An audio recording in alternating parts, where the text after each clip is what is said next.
We'll get started. Thanks for being here for this simultaneous session. Our presenter is Karina Martin Hogan. Karina is an associate professor of biblical studies and ancient Judaism at Fordham University.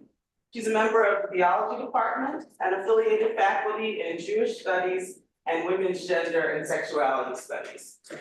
Much of her research has focused on deuterocanonical and non-canonical literature of early Judaism.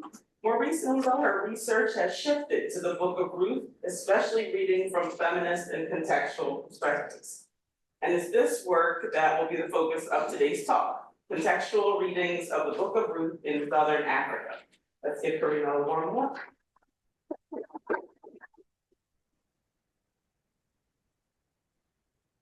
You hear me? Thanks so much, Jamie, for the introduction, and thanks to you and the program committee for inviting me to do this. I feel very honored. Before I dive into the South African context, I want to take a few minutes to situate this paper within the book project of which it's a part, and to explain how I'm using some terms. Before I started working on this project on Ruth, I knew almost nothing about African biblical hermeneutics, or the contextual Bible study model that was developed in South Africa. So I'm going to spend a bit of time describing those two before turning to contextual readings of the Book of Ruth.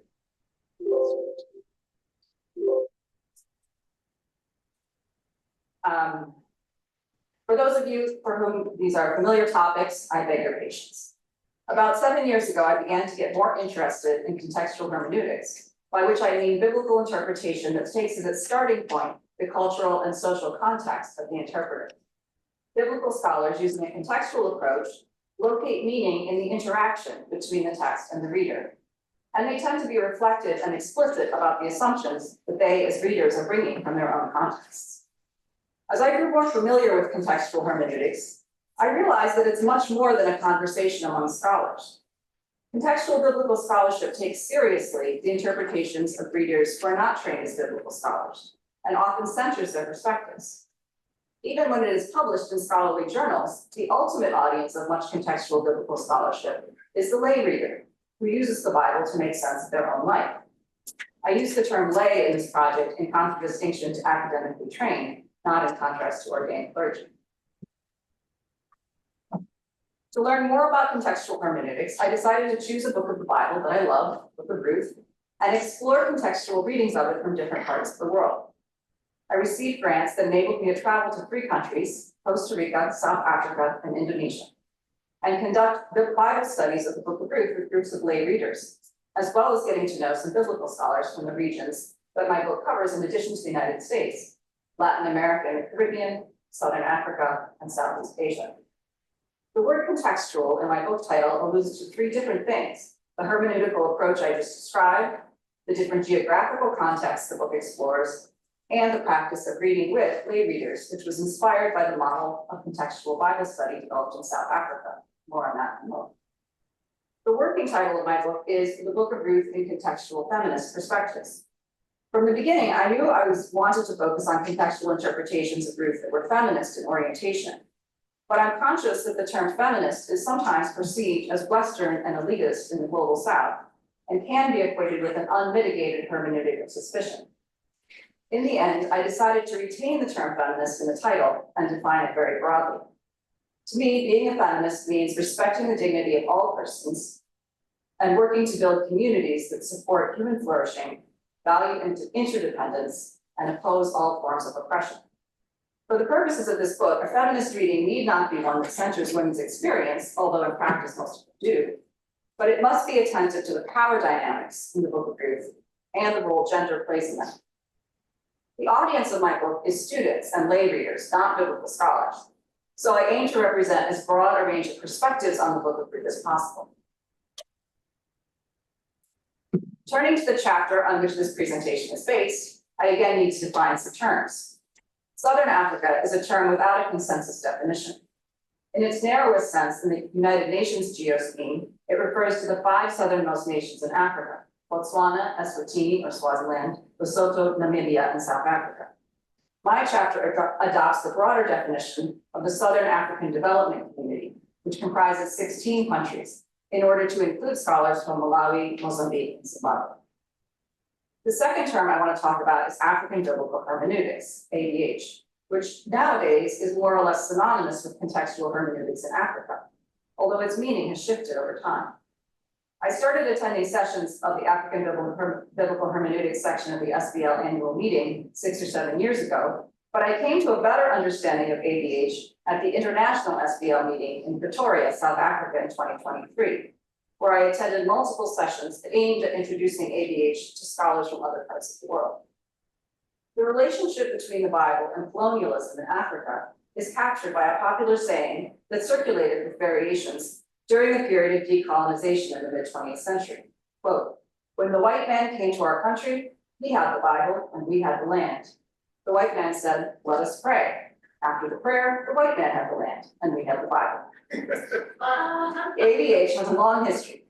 Beginning during the period of colonialism, according to Justin Dupont, it began as a way of pushing back against the condemnation of African religions and cultures by Christian missionaries in the 19th and early 20th centuries. In its early comparative form, ABH aimed to show that the indigenous African cultures were much closer to the world of the Bible in values and practices than were the cultures of the colonizers.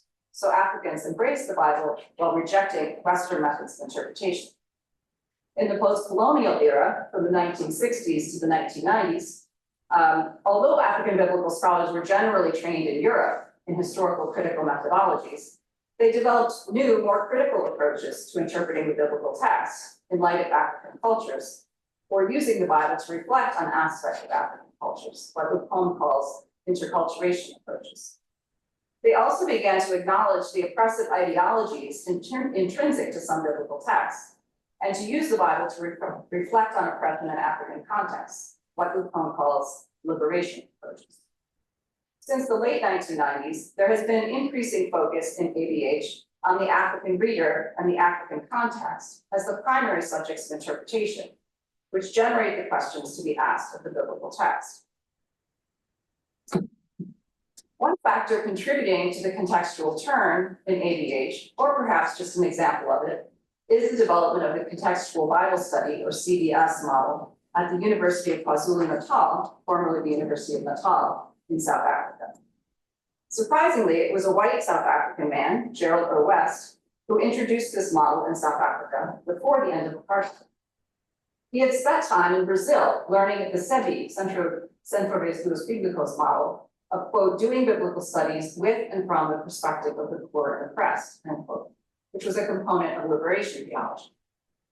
West founded the Institute for the Study of the Bible, ISB, at the then University of Natal in 1990, with the goal of, quote, establishing an interface between biblical studies and ordinary readers of the Bible in the church and community that will facilitate social transformation, end quote. In 2005, the ISB was renamed the Ujamaa Center, Ujamaa being a Swahili word for family. I had dinner with West and most of the current staff of the Ujamaa Center in Pretoria in July 2023, including its current director, Stembiso Zwane, and West's doctoral student, Elder Luis Carlos, who are co-authors with West of an article that I will discuss in the next section of this presentation. The CBS reading process has evolved over the years, partly based on experience on the ground and partly in response to critiques by scholars. For example, the facilitators of CBS are now mostly organic intellectuals, meaning intellectuals who come from the same culture as the participants. The contours of the method have remained constant over the years, however, and its goal has always been social transformation. Although the CBS reading process was never intended to be a research tool, it has been featured in numerous books and articles by contextual scholars from Southern Africa, including some that I'm about to discuss. In the second section of my presentation, I will give some examples of contextual interpretations of the Book of Ruth in Southern African contexts that focus on issues pertaining to gender and sexuality. I only have time to discuss a couple of examples for each of 4 themes: patriarchy and marriage expectations, the feminization of poverty, sexual exploitation and abuse, and on a more positive note, resistance to dehumanization. Maripoane Masenya Ngwana Mpolele has written more about the Book of Ruth than any other scholar from Southern Africa. From very early in her career, she has found the Book of Ruth to be the perfect vehicle for reflecting on the societal issues that African South African women, and by extension African women in general, face. In her earliest article on Ruth, Ngwetchi, Bride, the Naomi Ruth story from an African South African perspective, published in 1998, she distinguished her own Bosadi approach, a Northern Soto word meaning womanhood, from feminist and womanist interpretations of Ruth. Quote, the Bosadi approach focuses on the apparent similarities between the Israelite worldview of the Hebrew scriptures and the African worldview, she writes.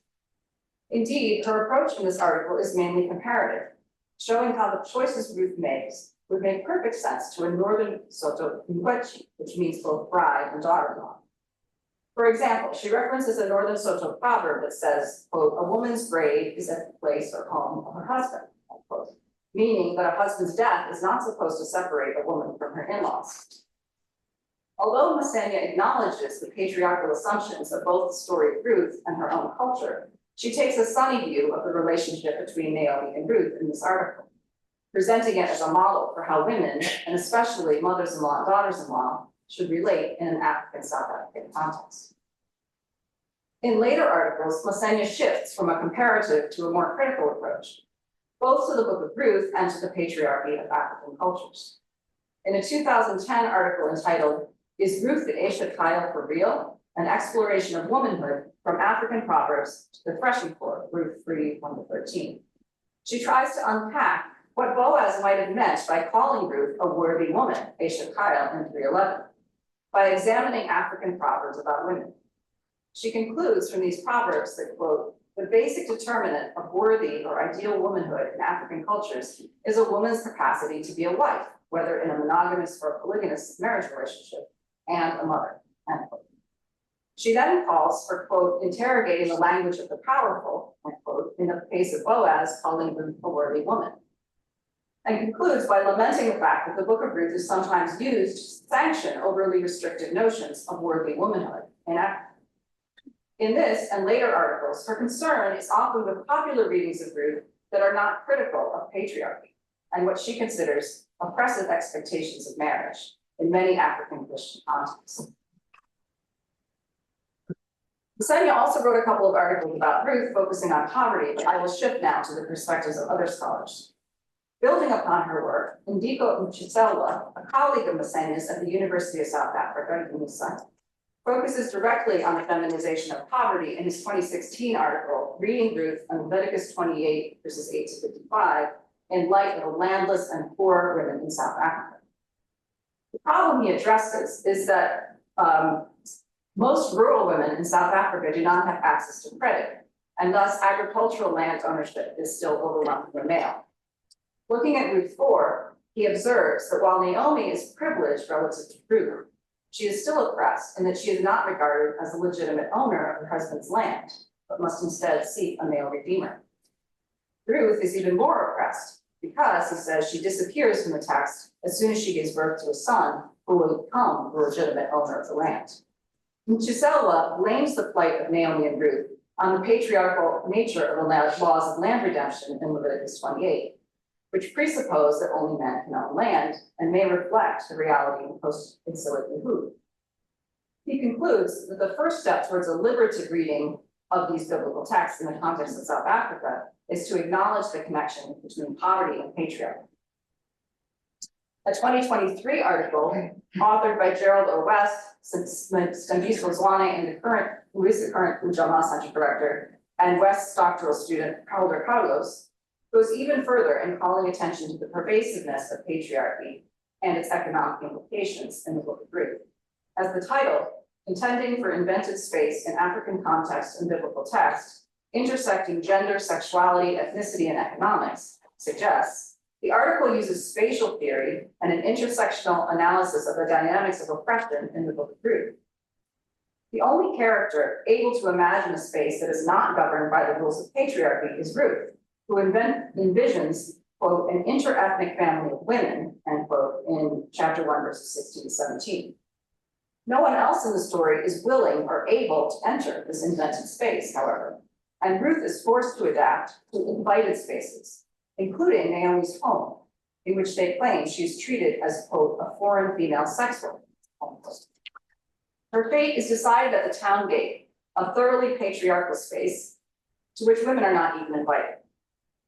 Although the authors do not directly compare the situation in the Book of Ruth to the South African context, they conclude by reflecting on how they might use their analysis to construct a contextual Bible study, given that the Ujamaa Center, quote, has been summoned more recently by local community-based sectors to engage with how the realities of economic systems are interlocked with the systems of heteropatriarchal sexuality, constructing an interlocking system of oppression. End quote. The comment by West, Zwane, and Carlos about Ruth being treated as a, quote, foreign female sex worker, end quote, by Naomi builds upon an article from 2016 that presents Ruth as a victim of sex trafficking.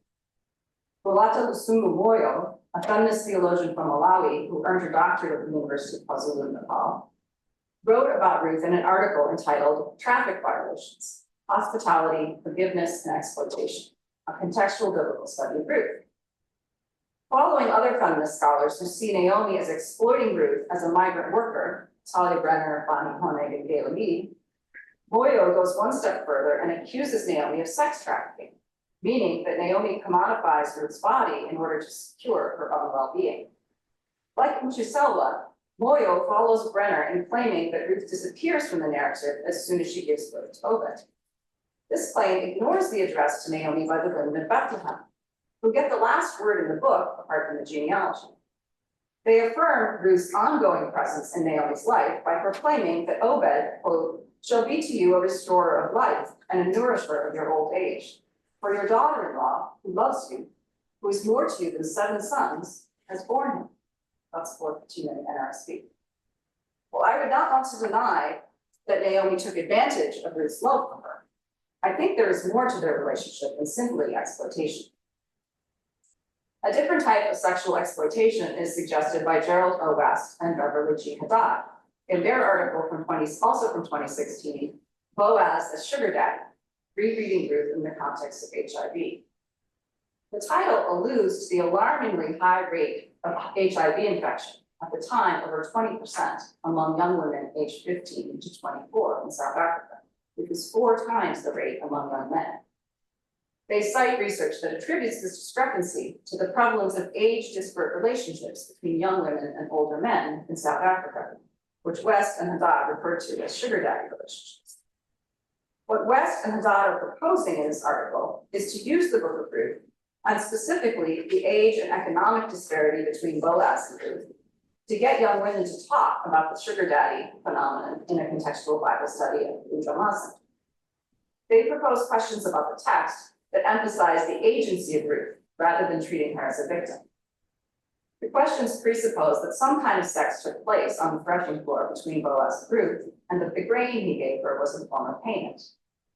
The last few questions solicit the young women's views on sugar daddy relationships in their own context. And the final question points towards action. What social and theological structures must we engage with in order to address the sugar daddy situation? What, from your perspective, needs to change? Well, I personally would prefer not to think of Boaz as a sugar daddy. This article is a great example of how contextual Bible study works, because it's prompted by a specific social problem, and it aims to use the biblical text to confront that problem and begin to look for solutions to it. Most contextual biblical scholars in Southern Africa find in the Book of Ruth a reflection of the social issues they struggle with, including patriarchy, poverty, and sexual abuse, all of them compounded by the AIDS epidemic. While recognizing these resonances, some of them still find in Ruth an affirmation of human dignity and a model for resisting the forces that dehumanize African women. In this section, I consider 2 articles to describe uses of the Book of Ruth, aimed at resisting or overcoming dehumanization. The first is a book chapter by Musa Dube, who's from Botswana, entitled Post-Colonial Boto Ubuntu, Transformative Readings of Ruth in the Botswana Urban Space. Dube begins with a clear historical explanation of how urban spaces in Southern Africa became hostile to rural African women. Colonial policies made wage labor in cities and towns available only to African men and restricted the movement of African women outside of rural reserves, breaking up families with the express purpose of disrupting traditional African gender roles. She then explains the Bantu philosophical concept of Boto or Ubuntu, which understands a human being as a being with others, or in other words, understands humanness as a way of being in relation to other human beings and to nature. As part of a study by the Circle of Concerned African Women Theologians of how Boto or Ubuntu is expressed among women trying to build community in Gaborone, the post-colonial capital of Botswana, Dubé studied a new phenomenon there called a Naomi shower. A Naomi shower is a facilitated ritual aimed at fostering a good relationship between a prospective mother-in-law and daughter-in-law. Because in Setswana culture, the bride typically leaves behind her family and village and joins the groom's family. 3 passages from the Book of Ruth are interpreted in light of this reality. First, as Naomi walked with her daughters-in-law in 167, the new mother-in-law must accompany her daughter-in-law through the transition to married life and to city life. Second, as Naomi instructed Ruth how to prepare herself to go to the threshing floor in 313, the mother-in-law is responsible for making sure the bride knows how to dress and behave in a new cultural context. And third, as Naomi became a nurse to Obed in 416, the mother-in-law must help her daughter-in-law raise her children so that she can succeed not only as a mother, but also as a professional woman in the city. This reading of Ruth is very specific to the cultural context of Gaborone, which is still seen as an unwelcoming space by rural women who move there. Even though the Naomi shower functions within a heteropatriarchal framework, Dubé concludes that it is an expression of Boto or Ubuntu and thus affirming of human dignity. A second example of using the Book of Ruth to resist dehumanization is a 2023 article by June F. Dickey entitled Becoming Ruth or the Lamenting Psalmist, Finding Hope in Pain. Dickey, a Bible translator who is interested in psychological hermeneutics and performance, reports on performing the Book of Ruth with 2 mixed gender groups from the townships of Cape Town, South Africa, and with 1 group of women from Cote d'Ivoire, some of whom chose to perform it in form of song. After a brief introduction to trauma hermeneutics, Dickey explains why the Book of Ruth is relevant in her context. Quote, the traumas experienced by the 2 women, Naomi and Ruth, are those many women in Africa face today. Vulnerability without a male protector, bereavement, being a foreigner, being hungry, and being in a complex relationship with her in-laws. She mentions as reasons that Ruth lends itself to interpretation through performance, the text's ambiguity about motivation and emotional response, its focus on the agency of women, and the fact that it's largely dialogue. Dickey explains, quote, one of the advantages of using performance is that a character on stage must show some response to the actions or words of others. And this requires actors to dig deep and consider their emotions in such a situation, end quote. Dickey suggests that a performance approach also helps trauma survivors to see how God acts through human characters in the story. She concludes, quote, trauma healing or counseling for abuse is often beyond the financial means of sufferers in South Africa, but this methodology allows participants to experience healing through their identification with characters in the story. Dickey's observation about the Book of Ruth's, quote, ambiguity about motivation and emotional response, end quote, goes some of the way towards explaining the radically different interpretations of the book among South African scholars that I've sampled here. At the same time, these scholars would readily admit that their own contexts and personal experiences shape their interpretations of the book. While I affirm the validity of all of these readings, which opened up new perspectives on the Book of Ruth for me, I obviously find some of them more helpful than others. I tend to resist readings that reduce the relationship between Ruth and Naomi, or Ruth and Boaz, to one dynamic, whether it be pure exploitation and abuse, or pure solidarity and benevolence.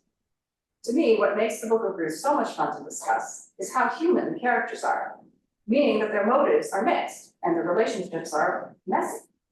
It can be a frustrating book for readers who want clear answers, both academically trained and lay readers. I now turn to the discussion I had with a group of lay readers in Johannesburg.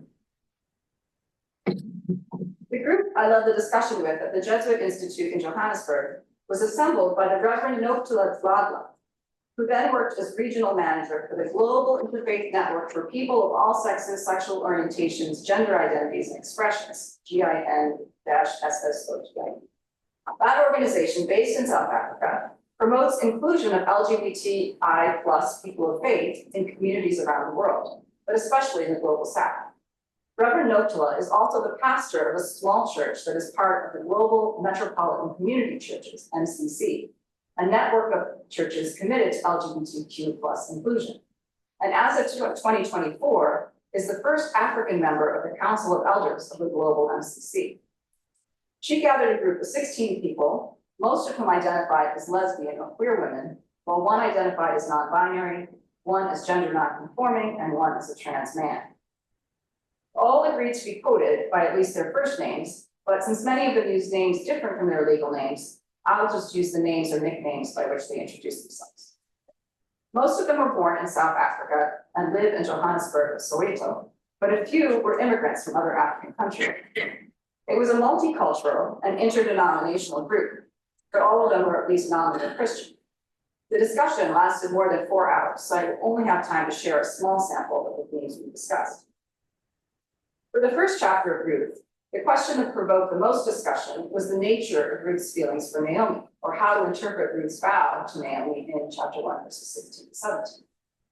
I thought it was interesting how some members of the group were completely convinced that Ruth's vow was an expression of romantic love, while other members, including some who identified as lesbians, were just as sure it was not. For example, Sanele, who identified as a lesbian, believed that Ruth was expressing her loyalty to the family of her husband, because, quote, it is believed that when you get married, you don't only just get married to your partner, but to the family. But since, in this part of the discussion, most of the participants referred more to their personal experiences than to their African context, I will focus here on what they said about the options of Naomi, Ruth, and Orpah as widows. Several of the comments regarding the choices of Ruth and Orpah reflected the reality that widows, especially childless widows, occupy a very marginal position in many indigenous African societies, and that a form of levirate marriage, usually called widow inheritance, is still practiced in some of those societies. Reverend Notala remarked that Ruth did not want to return to Moab because she would be a mockery and would be thought of as used goods. Sanele pointed out that Naomi alludes to the institution of levirate marriage in chapter 1, verses 12 and 13, so Ruth may have thought she had a better chance of remarriage if she stayed with Naomi. Malik, a traditional healer who identified as gender non-confirming, disagreed.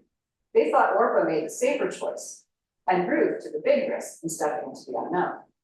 Higo, who introduced herself as, quote, a lesbian woman who knows her God, who loves her God, but finds understanding the book of God a bit hard, said that the way the women of Bethlehem ignore Ruth at the end of chapter 1 reminded her of, quote, what a whole lot of women are dealing with right now, end quote.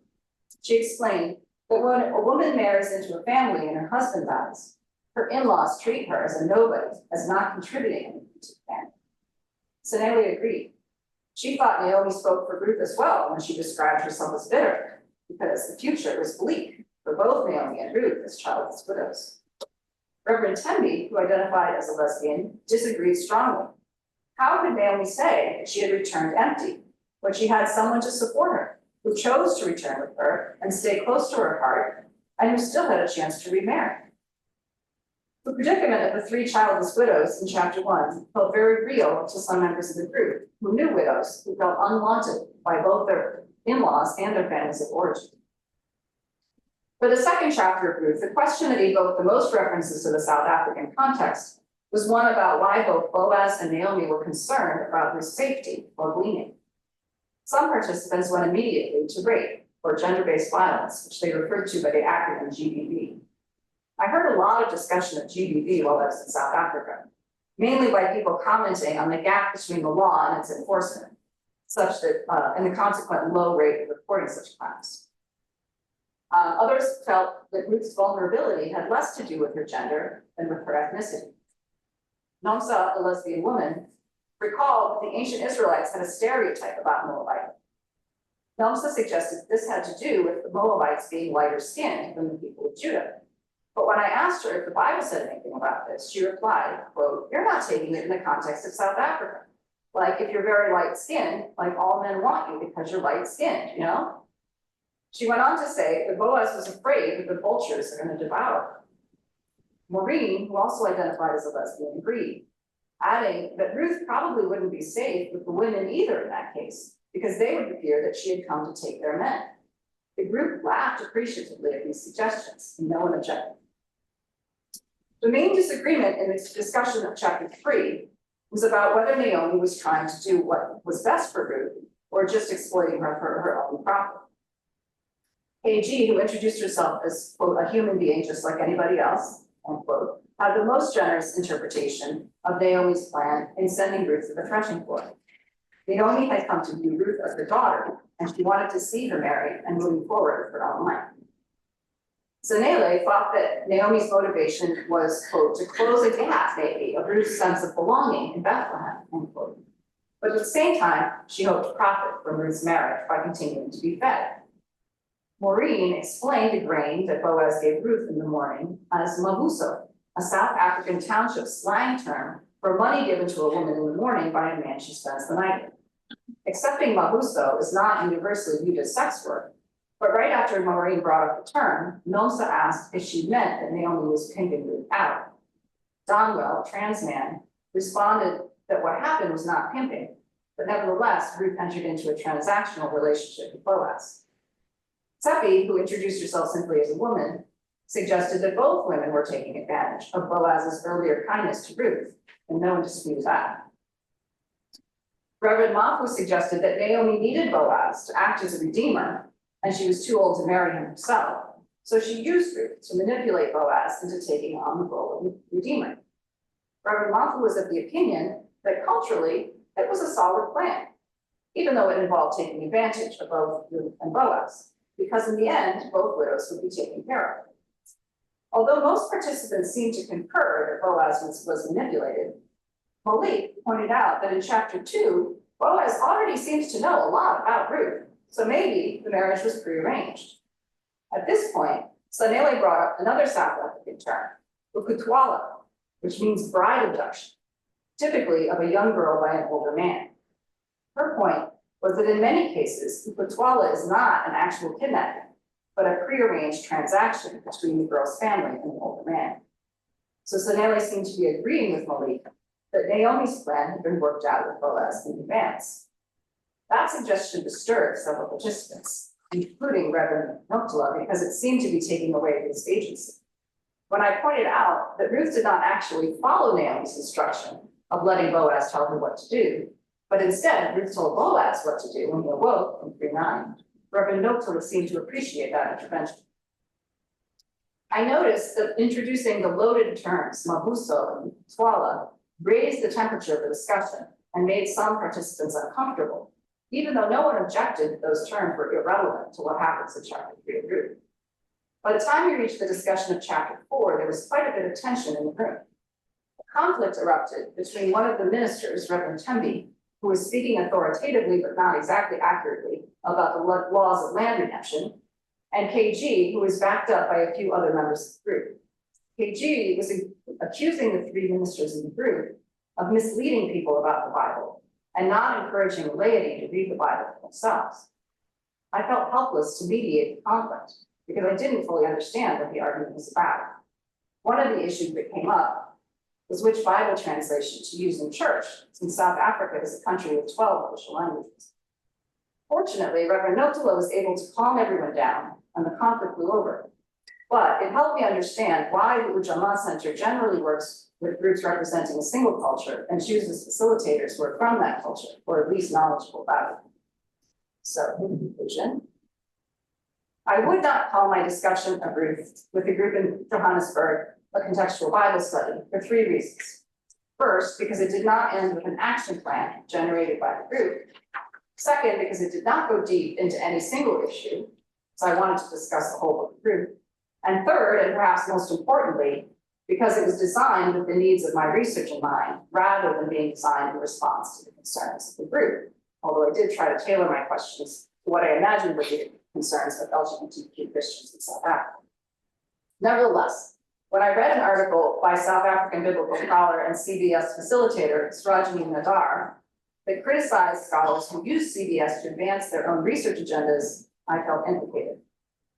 Her main complaint, however, was that scholars valorize the interpretations of the participants as quote unquote community wisdom, even when it is not life living or liberating. And I don't think I fell into that trap at least. My objective in including these Bible studies with lay readers in my book was to see where the interpretations of lay readers overlap with those of biblical scholars from similar contexts and where they diverge. In the Southern African context, both groups zeroed in on the expectations around marriage and widowhood in the book of Ruth, and the character Ruth's vulnerability to exploitation and sexual abuse. Unsurprisingly, the academic readers were more inclined to draw connections to systemic social problems like patriarchy and its economic effects, while the lay readers gravitated more towards a comparative approach, explaining events in the book of Ruth by analogy to either traditional customs or current issues in the South African context. Nevertheless, a lot of the same issues came up in the Bible study as in the contextual scholarship. My comparison between a single group of lay readers and a whole range of contextual scholars from a region is in no way scientific, not least because in each case the group was defined by an identity category, in this case being LGBTQ, that was not shared by most of the contextual biblical scholars that I read. Despite these methodological flaws, which I'm sure will be pointed out by peer reviewers, I hope I can get this book published because I think students and lay readers are mostly unaware of the extent to which context shapes one's interpretation of the biblical text. The purpose of my book is to teach this by example, with the hope that my readers will become more critical of claims to universal or objective truth in biblical interpretation. Thank you for listening, and I look forward to your questions.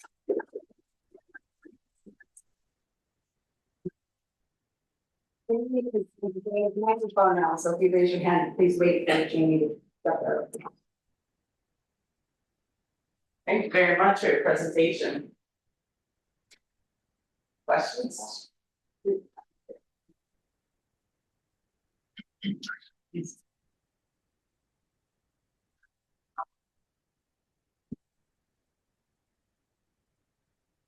I looked around and I saw that I am probably maybe the only African born in the room.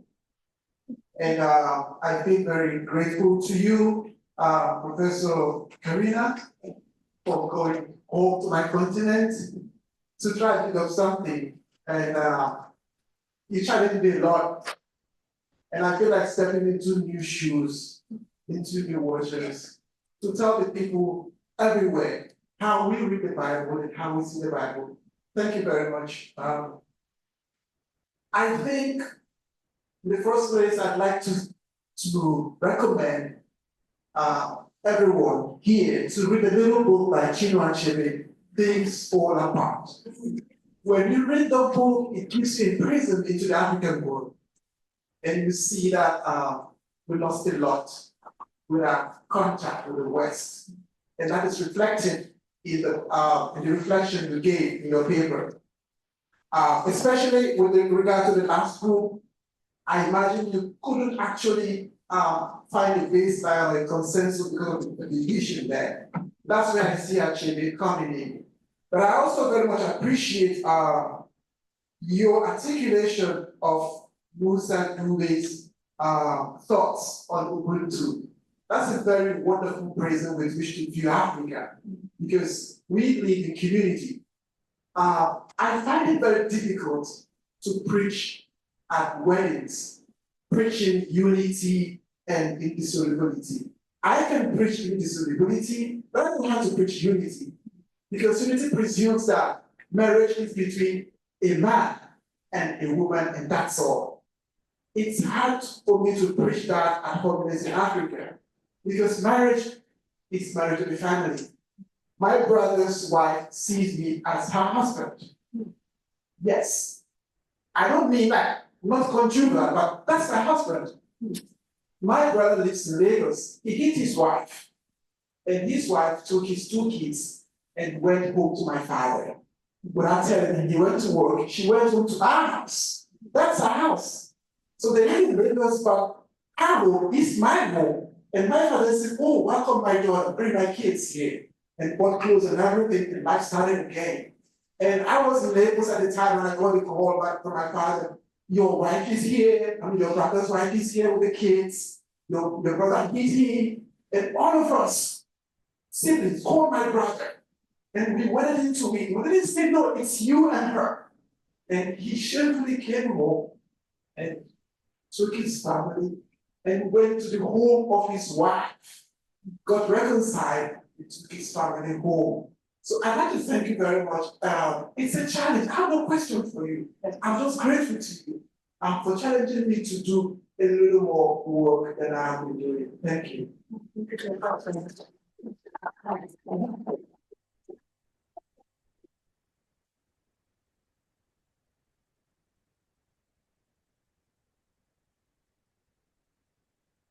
Thank you. This is a question for someone who joined us online. Francis Cousins asked, says, thank you for a stimulating paper. In doing this kind of work, how do you guard against eisegesis? Is it ethical to guide the participant while respecting the input of the participant? And how can you respond to the so-called methodological flaws, especially where so much is brought to the table? That's actually a wonderful question. And it's a hard one, obviously, to answer. In terms of guiding the discussion, and obviously the questions that I posed guided the discussion, but I did try to kind of minimize my interventions to answering questions about the world behind the text. So only when the group members brought up those questions would I respond with information that they were asking for. There was a couple of times that I mentioned where I did kind of intervene. Maybe that was a mistake, I don't know. It certainly, yeah, it elicited some laughs, in fact, when I said, where do you see that in the biblical text about moments being letters? But in general, I tried to minimize my interventions in the conversation and just listen and take notes. The methodological flaws, I mean, those are intractable. That's why I mentioned them, because there's no way really around the fact that this is not, you know, in any case, in any way, a socially scientific approach, right? I mean, I went to the IRB and went, don't talk to us about Bible study. This is not social science. You know, you're not really doing human subjects research, right? So you're just talking about the Bible. So yeah, I'm not claiming that but I'm going to, you know, say anything definitive about, you know, lay interpretation of the Bible in South Africa based on one conversation. That's not the idea. It's really just to round out the chapters in each case by showing that besides scholars from this region, I do want to include some perspectives of what Joe was called ordinary readers, but I'm called lay readers.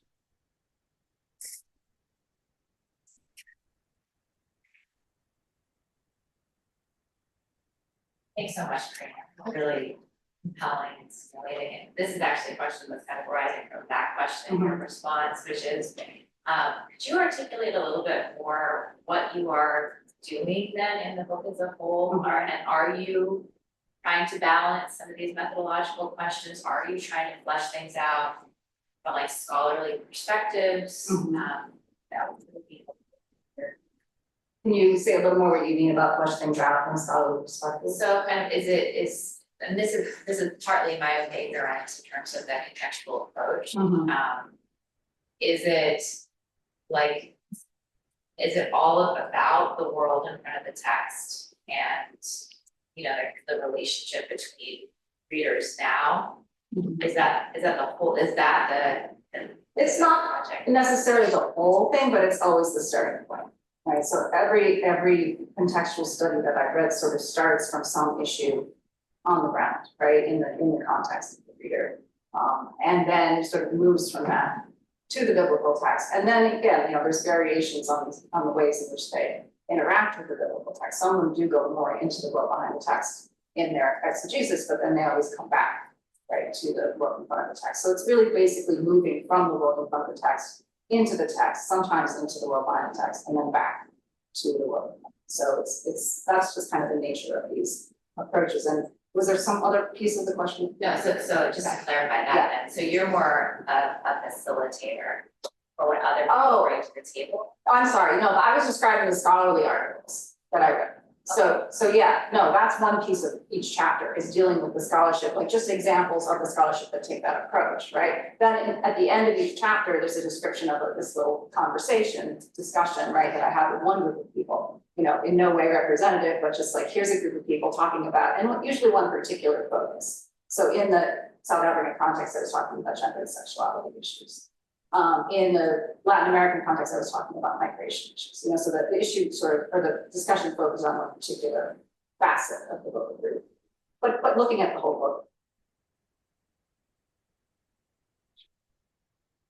Thank you so much for sharing this work and bringing us into that setting with you, to hear the kinds of questions and perspectives. And you told us a little bit about, your goal for the whole book is to really heighten that awareness of the difference that context makes. And hearing you talk about the different themes you chose for different settings and different groups might make this difficult, but I wondered if you could share with us as you bring this work to its final stages, what has emerged for you as key differences in relation to the particular contexts that you have worked with? Specifically focusing on the conversations with the lay readers. Yeah. So again, it's super non-scientific because they're not at all really, it's apples and oranges, right? So for example, the group that I talked to in Costa Rica, which was immigrants to Costa Rica for the most part, a few of them were people who work with. All of them were familiar with Lectura Popular de la Biblia, which is this outgrowth of liberation theology. All of them had been at least once, and many of them many, many times, to this kind of Bible study discussion. So they were like right in there. They were so ready. They had all of these connections between their content, and they kept like making these really sophisticated connections, right? So it's part of their part of their spirituality, honestly, is this kind of very contextual, both from the text discussion. The group in South Africa, I mean, there are obviously many groups in South Africa who are familiar through the work of the Jamal Center and other people who picked this up, but this particular group had never experienced this before. And in fact, for many of them, they said, this is the first time that we've been allowed to talk about our own experience in Bible study. It was a brand new thing for them. In Indonesia, it was a church group of widows, and honestly, they were very resistant at first. They're like, no, you tell us, what does the book mean? They did not want to talk, and it was really a struggle. And then they got talking and they were really happy. But it took 15 to 20 minutes to just get anybody to move beyond the model of you're the expert, tell us what the book is. So it really depends on the group. And in all cases, I was reliant on people in those contexts to assemble the group. And so I didn't know what I was thinking until I got there. I mean, I had a little bit better idea with Costa Rica because I was more familiar with that. But yeah, it was each time a huge learning experience and unexpected experience. Yes.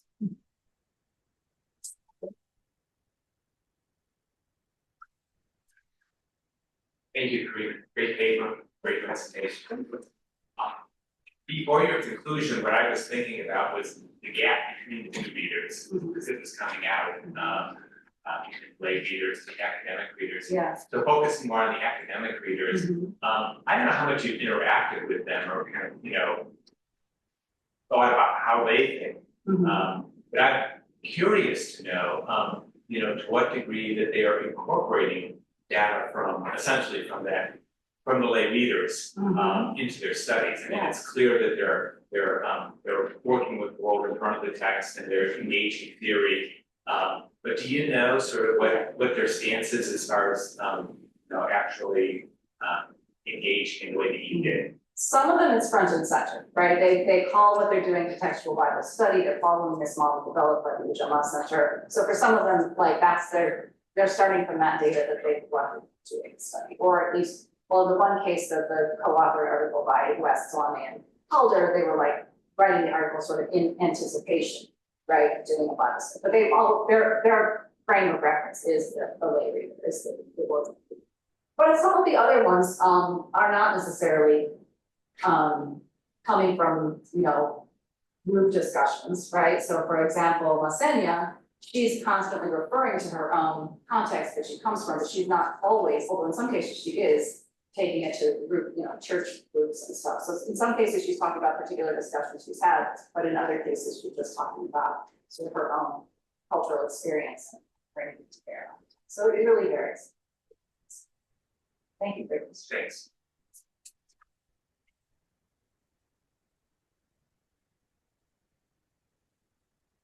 Thank you very much for your paper. I'm really looking forward to the book.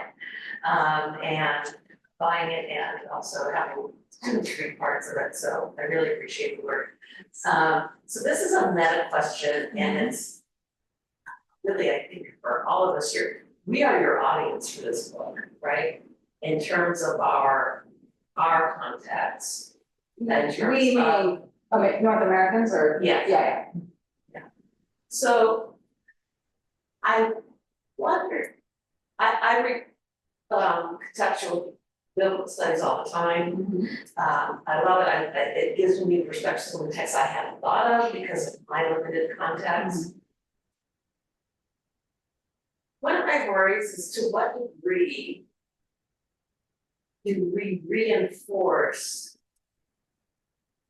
exoticism by focusing on cultures that, as if those places have culture and we have no context because we're seeing it, right? I mean, and so how that feeds in subconsciously to, this is the standard way to interpret, and then those are the exotic ways to interpret. I struggle with that a lot, and I've been trying to work more and more on articulating my context that leads to my interpretation. Yes. And to me, that's the goal. How do we recognize our own context so that we can either lean into them or resist? Yeah, no, that's really an awesome question for you, thank you. I do reflect on that in the introduction, quite a bit, my own context of where I'm coming from, and also in the United States chapter, I'm really trying to choose examples, right, that are talking to a very specific context, right? So I'm not just saying this is normative, or whatever. I'm saying, okay, look, here's a womanist reading, here's a indigenous reading, like all different examples. So it's not even obviously, well, none of these are comprehensive, but it's just like choosing particular examples that are contextual within the US context. I struggle a lot with whether to include a chapter on European interpretation, and I ultimately said, I don't know enough about all those different cultures to be able to do that kind of, more granular approach that I did with the US. So what I basically did is I have a US chapter that I'm starting with because it is my own context, sort of. I mean, it is the context I'm most familiar with. And then I moved to Latin America, and then I moved to this African class. So sort of moving, for me, away from my center towards less and less familiar. But you're right, there's definitely that. It's a danger of exoticizing, and I guess all I can say is what I'm trying to do is not to exoticize, but to say the way that you, North American reader, are reading this is not, it's not a given, right? It's based on things that you may not be aware of in your context. And so trying to sort of show that by example rather than, lecturing people about their blind spots, right? Great, even more reason to follow by the book. Can I ask a follow-up on that? Thanks, Just, Dave, yeah. in the US chapter, do you do anything, a similar kind of group in the US? Good question, so. Because that might help with. Yeah, so actually, the way I got the idea for doing the non-academic readers was from reading that book. Some of you may be familiar with it, called, I think it's just called Reading Ruth. It came out in the 90s, and it's a bunch of Jewish women from the Boston area who got together and discussed the book of Ruth over, I don't know, a year or one, right? And then they decided to each write their own little contribution. So they're coming at it from all these different perspectives. They're not academics, most one or two of them. And so I love this book. I just love this book. And I was like, okay, I want to write a book that includes that kind of way of reading it. So I mean, this is the plan. I haven't completely decided not to do the on the ground thing, but I think that for the US chapter, I'm going to end with some selected readings from that book to say, and here's some American Jewish, because the other thing is, I didn't want this to be only a book about Christian interpretations of it, and the rest of my groups are Christian groups. So that's the plan right now, is to end that chapter with the Jewish readings from the, from that collection of essays from the 90s. However, if the publisher doesn't like that, if they really want me to do something more parallel, then I will. I mean, I don't think it will be hard for me to get together with Jewish and Christian readers in New York City and talk about Ruth, I mean, that's not gonna be difficult to do. So that's what I would do, but at the moment, I really want to include that book in the mountains, because it's just lovely, you know, it's got so many interesting takes on it. Might be our last question.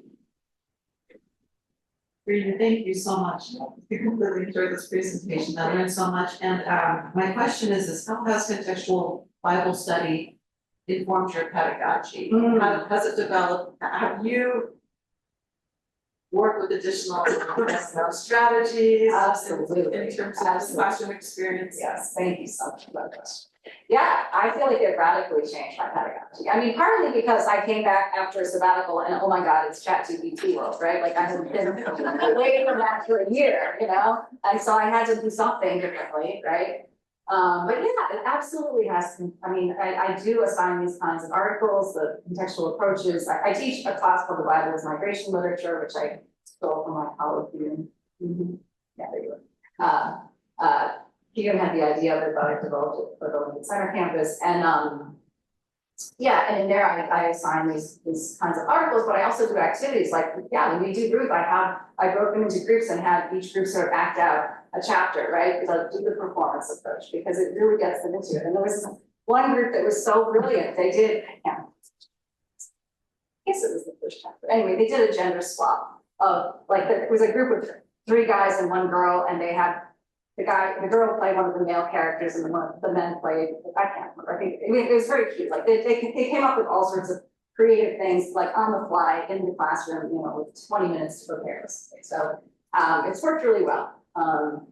But yeah, I think I want to continue, you know, reflecting on how to incorporate this into my pedagogy. And I really have been trying to be more creative and to be more open to roll in front of the text readings on my students. And they love it.